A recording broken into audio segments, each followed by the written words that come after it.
বোঝানো যাবে না যে জাতীয় পুরস্কার পেয়েছি যখন অর্জুনদা আমাকে ফোন করে ফার্স্ট বলে, সেই অনুভূতিটা এখন আমি এই মুহূর্তে দাঁড়িয়ে বলতে পারবো না, কারণ একটা ডিফারেন্ট অনুভূতি, কারণ এটা প্রথম জাতীয় পুরস্কার আমার জীবনের।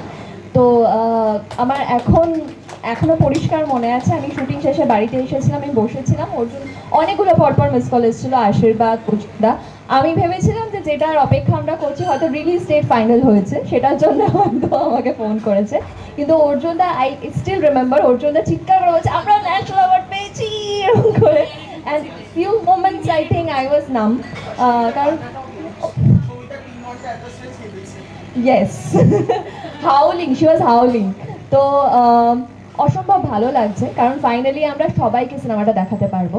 সবাই আমাকে করেছে 2 বছর ধরে যে ডিফরিজ কি রিলিজ হয়ে গেছে, ডিফরিজ কোথায় দেখতে পাবো, এটা কি ওটিটিতে আসবে না থিয়েটারে আসবে। তো এখন সবাইকে বলতে পারছি 21শে নভেম্বর থিয়েটারে আসবেন আপনারা সকলে, এবং আবির দা, আপনাদের সকলের প্রিয় আবির দাকে দেখার জন্য। তার সাথে আমিও আছি, তনুশ্রীদি আছেন, তো প্লিজ আসবেন, আপনাদেরকে জানাবেন কেমন লাগছে। ধন্যবাদ।